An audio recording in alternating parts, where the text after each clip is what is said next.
What's up, YouTube? It's your boy JB Trucking. Thought I'd come here and make a YouTube channel. I be trying to find information on YouTube, and sometimes you can't find it. So I was like, why not make a YouTube so I can help my fellow truckers out there? So, like the title say, that's the only reason y'all click this.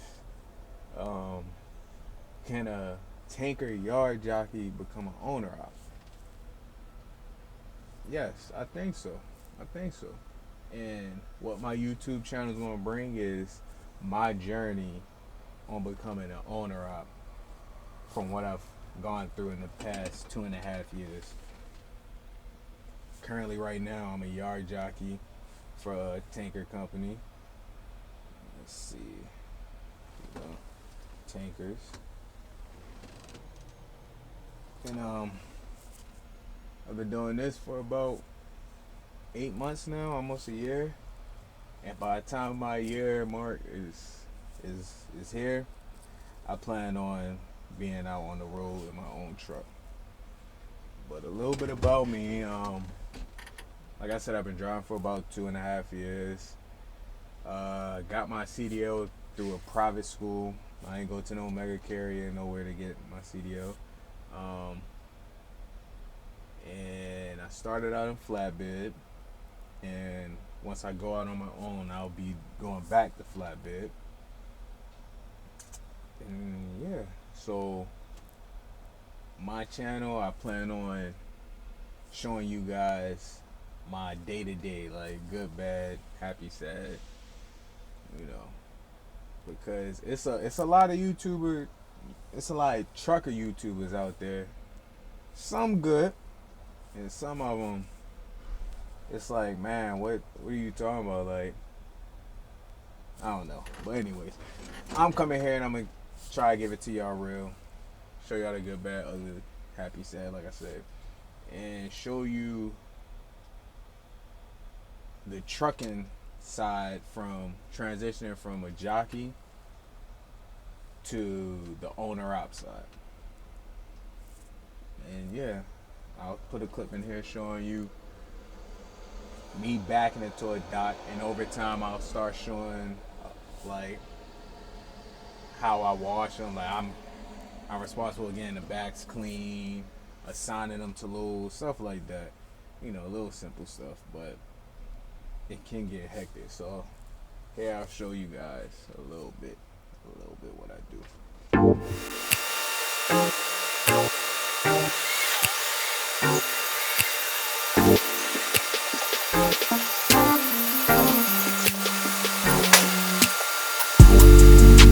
But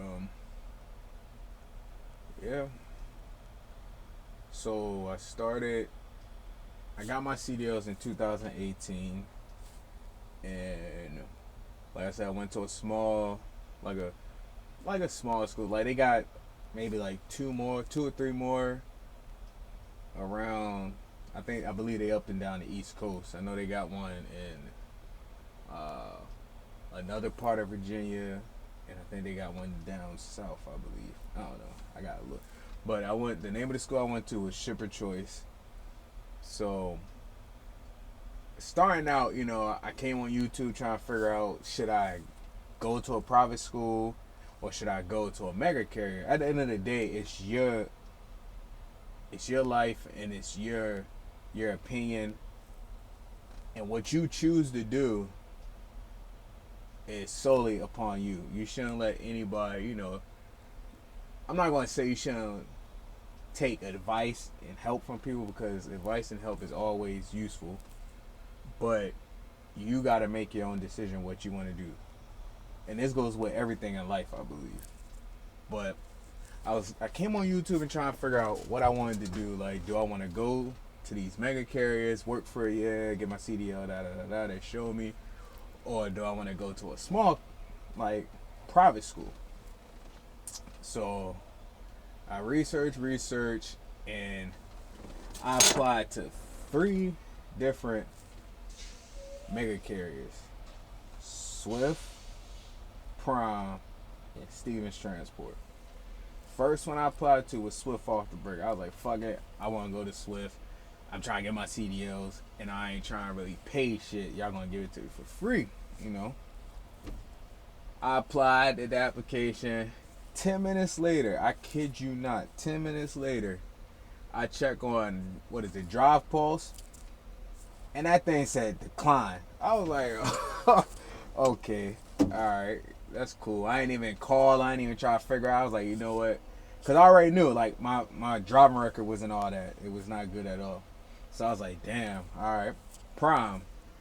Prime, they called me. It was like, you know, da da da da da. I gave my information. And I told them my situation, my record. And it was like, look, we can't bring you on now, but we can bring you on in a year as long as you keep your license clean. So I was like, all right, cool. All right, thank you. Am I going to wait a year, or am I going to go out here and get to it? So I was the band.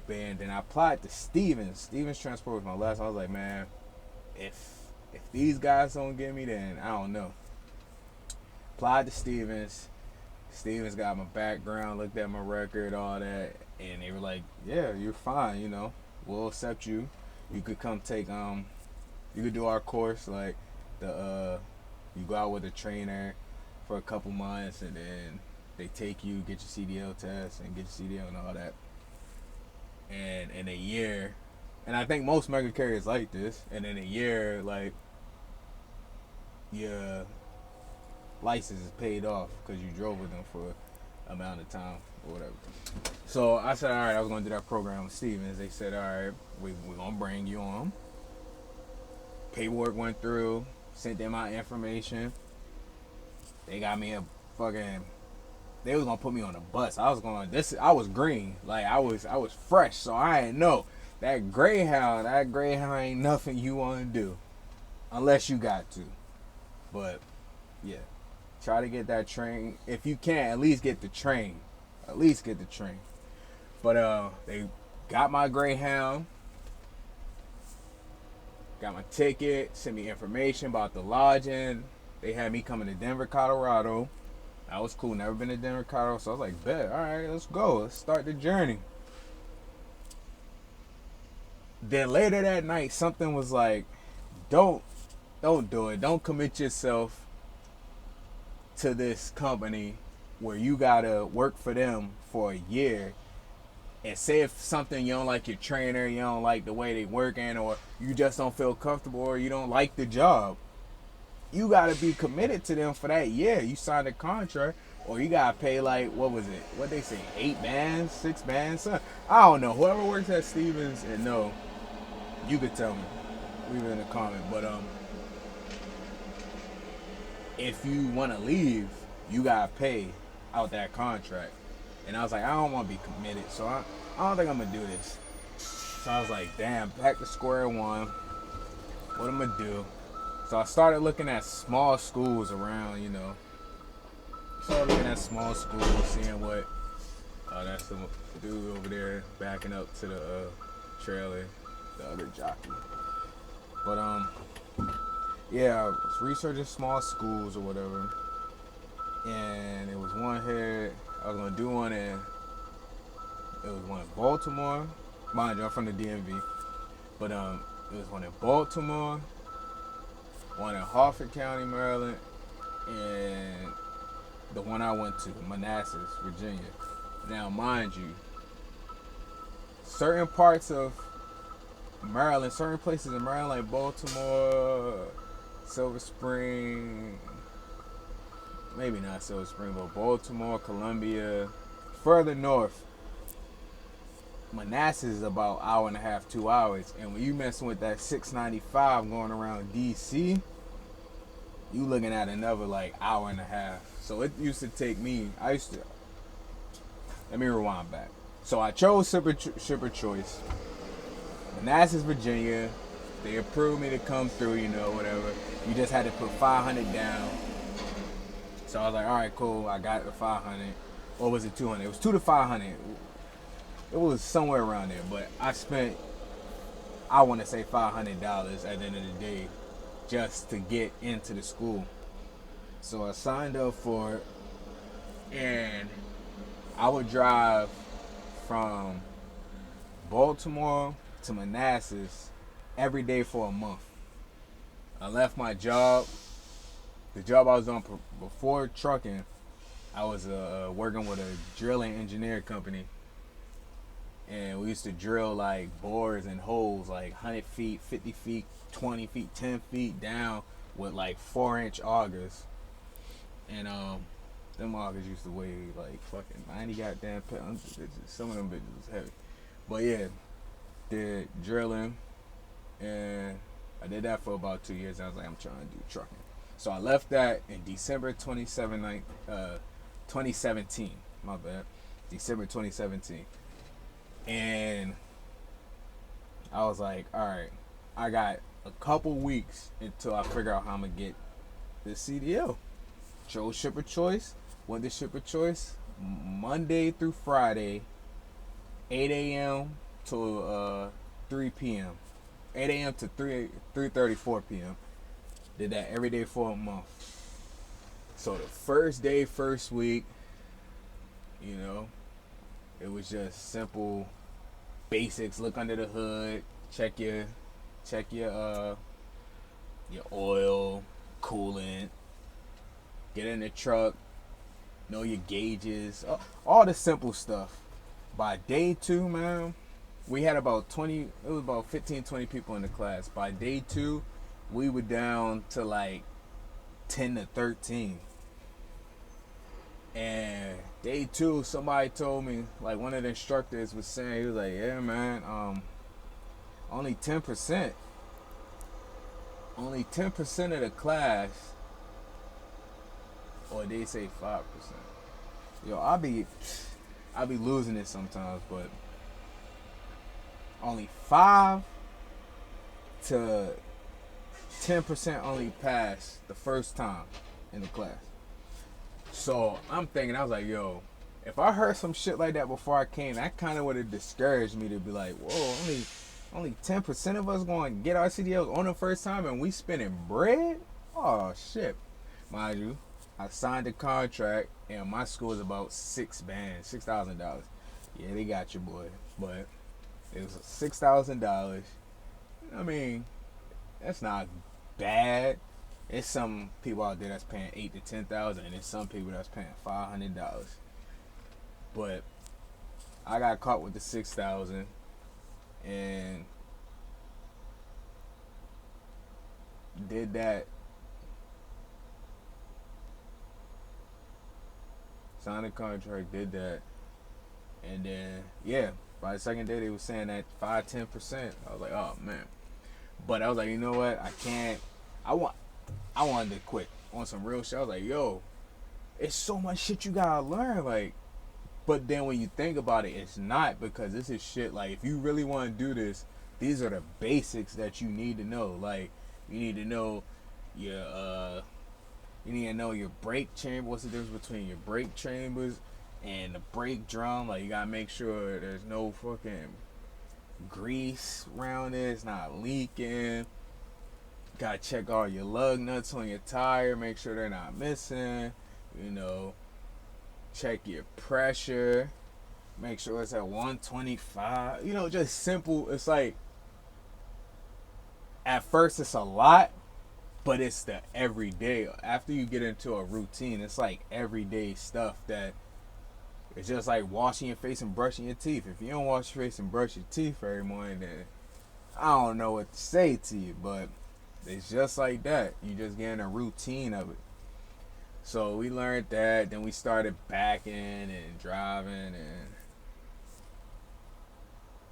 I pretty much took my test a week earlier, and I passed on the first try.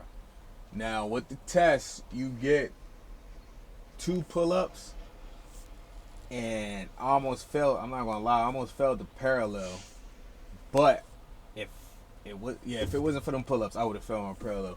But you get to use a lot. You get to use 2 pull-ups. So I used my 2 pull-ups on that fucking parallel. My straight back and my offset, I didn't have to use pull-ups, so that was cool. But on that parallel, I used my 2 pull-ups, and I passed on the first try. I'm not gonna lie to you. Aside of having my kids, That was one of the happiest days of my life. So that happened. Boom, got the CDL. Time to keep rolling. Let's go. It's time to get money. We gotta make money. While I was in CDL school, I didn't know if I wanted to do. I know I didn't want to do driving and reefer. I was like, I'm not sitting now. First out, I would have did that because I had no choice. Like I just wanted to get my CDLs. But when I started looking and researching, I was like, I ain't fucking with the boxes because I don't want to sit and wait. Like I don't want to play with. I don't want shippers playing with my time. Talking about, oh, you gotta sit here and wait. 15 hours, 24 hours. You come to then the load time all crazy. Like you gotta be there like fucking 2 o'clock in the morning, 3 o'clock. Mind you, I'm fucking working during the night now. Go figure, right? But yeah, so I was like, nah, we ain't doing that. I was like, I wanna in my career, like by the time I'm retiring, tanking. Like that's all I want to do is tanking. And then flatbed, I was like, you know what? I like the fact that, because when I was doing my research, I learned the fact that flatbedding most of the time is Monday through Friday. You get up early and you could be at the truck stop early. If you start your day early, you could be at the truck stop early before the parking gets full. And I like the fact that some of the stuff you haul was pretty nice. So I was like, I think I want to do flatbed. It's a lot more labor work, but I'm a big dude. I'm fucking 6'3", 240 pounds. Like, come on. Why not? I mean, you got some people that just don't want to get dirty, and I could respect that. Like, it's some days, like, I don't even want to get out the bed. Like, because I know I'm about to fucking get out here and tarp a goddamn load in 20-degree weather or 100-degree weather, and my body just not ready for it. But that's the cost of it. Like, it is what it is. So I like the flatbed, and that's what I chose. I chose flatbed, and I went to a company called CT Transport. I got my CDL February 5th. So yeah, I went to driving school December 2nd. Yeah, no. December 5th? No, January. I think I went there January 6th, whatever. And I got my CDL. I took the test and got my CDL. It was February 5th. By February 8th, they had your boy on the Greyhound going to Savannah, Georgia. They took my driving record. They saw I got my CDLs. They was like, cool. That's cool. Come on down. We're gonna give you a 10-day training. 10 days? Was it 5, 6? No, 7 day. We're gonna give you a 7-day training, and the first 2 is orientation, and then like the other 5 is like training how to do like securement, tarping, how to back the spread axle, how to drive in spread axle, check your kingpin, check your fifth wheel, what was it? How to take certain angles. So they had a course that we could do. So half the dirt yard was like tarps and 2 trailers, and you had the dock back, the alley dock back. They had an alley dock back, and then they had a dirt lot to like fold and take off tarps, and then they had two trailers, I believe, no, 3 trailers, and we would throw the tarps and learn how to tarp a load right. So on the course they had this thing called the serpentine, and it was just a course you pretty much just had to go just like this, like a serpent going through the grass, just like that. And they teach you techniques, because when you get out here in the real world, it is times when you have that much space and you gotta use all your space in front of you. So they taught us how to use everything around us to get around. Y'all can say whatever about the CT, they went bankrupt, all that, and you know they wasn't, they not all that, or they broke. But I will give it to them that training was useful. I use that training in my day to day. I might use one thing in that training, from tarping to techniques to how to maneuver my truck. And my trainer from there, my first trainer from there, I still talk to that guy. Shout out to James. But yeah, it was very useful, and I was with CT for maybe about a year. About a year, you know. I got that urge to jump the gate and see if the grass was greener on the other side. Some of it was, but I kind of wish I stayed with CT for like another year, and I might have been quicker on my journey of being an owner up. But everything happens for a reason. So I was at CT for about a year, and I had my ups and downs. They put your boy in my first truck. Everybody, real people that's been driving for a little minute, they know I got screwed. What I'm about to say, they know. So they put your boy, mind you, after the little orientation and training in Savannah, you go back up to your home terminal where you was. My home terminal was out of Baltimore, so I went back to Baltimore, got my trainer, and you got to do 3 weeks with your trainer, and then you get on your own. And yeah, my trainer was good, you know. I had a good trainer. He showed me everything I needed to know. And the thing with them is, since I was out of the Baltimore yard, it was a lot of local. Even though we had we drove a Max sleeper, but it only had one bed. I was home every night during my training, so I would get up like 4 o'clock in the morning, meet him, and be home by freaking 5-6 o'clock. And I did that for a month. No, I did that for about 3 weeks because they let me go a little early. But I did that. My trainer was cool. He showed me everything I needed to do. Then I got my own truck. My first truck I've ever drove on my own was an international Pro Star. One bed, and you already know what engine they gave me. Y'all already know. That damn Max Force. Now your boy was fresh, so I didn't know shit. I was just like, damn, this truck, it look alright. It got the windows on the side. I'm about to go make some money. I'm about to travel. Man. Fuck. I had to take a rental car from Baltimore to Pennsylvania, only 2.5 hours away, to pick up my truck. Now, I had no problem with that. Nothing wrong with going a couple hours to pick up the truck.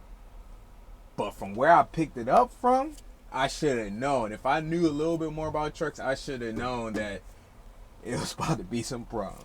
I picked it up from a shop in Pennsylvania. Took it on my first load. And I started, like, I smelled smoke in the cab. Like, I don't know what it was, but I kept smelling stuff. So I kept on delivering, you know, getting fresh, getting out that fresh, you know, being on your own, like getting over the height fear and driving something big fear and just being by myself fear. I was getting over that. By my second week, I was over that. But by my second week, I started having my truck problems. So you guys know about that DEF. My truck wanted to keep doing regions. Like, I had to force regen my truck about 4 times before I was like, yo, what the fuck is going on? It got to the point where I had to go. I was in Moxville, North Carolina trying to pick up, and this joint started happening. Good thing I was near a terminal, and started messing up. Dropped it off, told them about it. They was like, yeah, this engine, the mechanics was telling me, I don't know why we have them. These engines are terrible. They trash, da. I was like, oh, man, they said it's one of the worst engines. I was like, oh, man, so I'm starting to learn now. I'm like, oh, man, I can't have this. So they gave me another International Pro Star, had the double bunk. I drove that one. That one was good. I drove that one for about 5 months until that one started acting up. And it's always the same problem, the regen with the DEF. So he got me out of that. By that time, I'm like, man, This company, if they had them trucks, then I think they would have been a lot better. But they did have Max, and I like Max. I just wouldn't. I wouldn't buy a Mac unless I'm running local, or I'm running like a local regional type of thing, and I have a good mechanic, and I know a shop, or like, because a lot of the times with Max, you gotta take it to the dealership, and it's not enough parts like nationwide. Like, everybody don't have Max nationwide, or they don't have shops nationwide that know how to work on Max. So it's kind of hard to run it over the road because you're gonna be sitting a lot waiting for parts or waiting to get it out the dealer and stuff like that. So I wouldn't get it for over the road, but I would get it for local regional. But they gave me a Mac.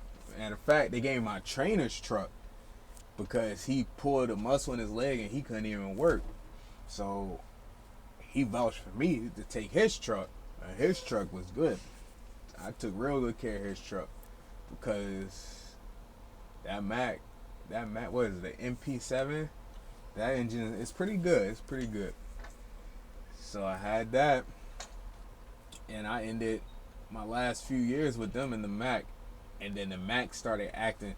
It wasn't bad, but it started acting a little iffy when it got up. It was at like 500,000. It started having problems with like the fuel filter, and then it started running into the RGM problem, or not RGM, regen problem. So they put it in the shop, and then they put me in a spare international. By this point, I was like, you know what? I'm gonna look for another company. I want to do like chaining and heavy haul.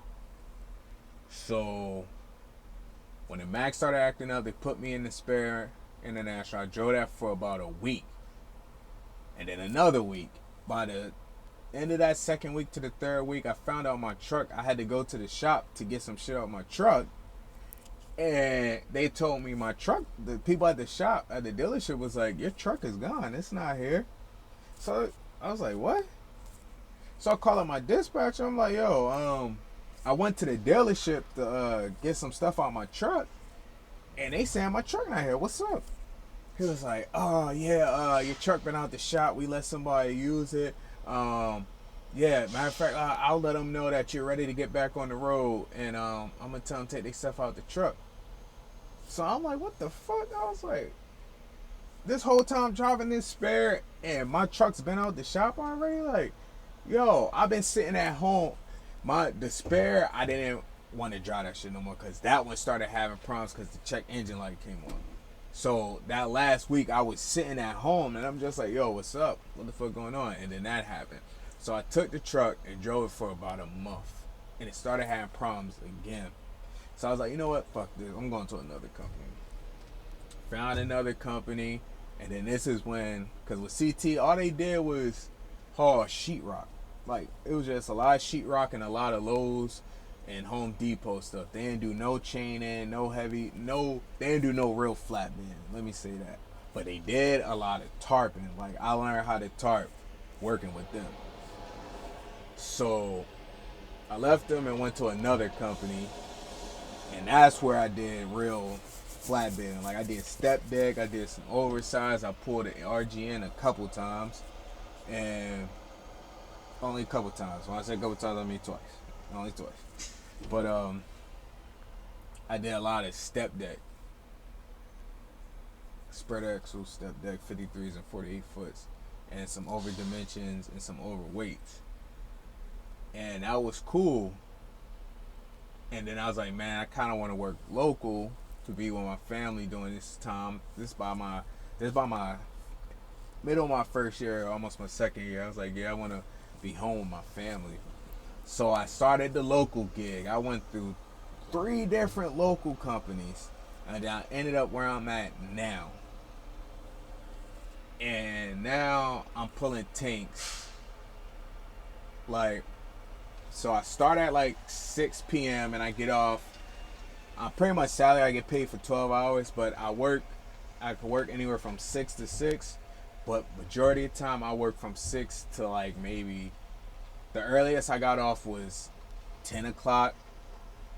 I get off at 12 sometime, but the majority is like between 1 and 5 o'clock. So 6 to like 1 or 5 in between that time slot. So it's cool. I could be home, whatever. It's just at night. That kind of sucks, but it's whatever. And kind of, I by myself, just me and a few people and a few of the guys that load me in the loading dock, but that's it. So now I'm here doing this, and I've been doing it for about, 8 months now, almost 8 months. And in that 8 months, I've saved up a couple $1,000. I've saved up almost $20,000, like by my second month working here, just saving all my checks. And my fiance, she helped with the bill. Let me say, if you have support at home and somebody that y'all can work as a team to help you, I advise you to do that. Cause my fiance, she's helping me, like she's holding down the fort, and I'm just trying to build my own little trucker company. One truck, maybe 5 trucks in the future. Who knows? Maybe 20. Who knows? But right now, I'm trying to just build that one and start the journey of owner op. And this is where I'm at today as a yard jockey, pulling tanks, and eventually gonna be an owner op. I go to the terminal, I pick up an empty, drive it here, drop it off, then I start working here in the jockey truck, and then when I'm done, I take a load back to the terminal. The terminal's about almost an hour away. Go back to the terminal and go home. So, like I said, I saved about 18 bands, 20 bands, and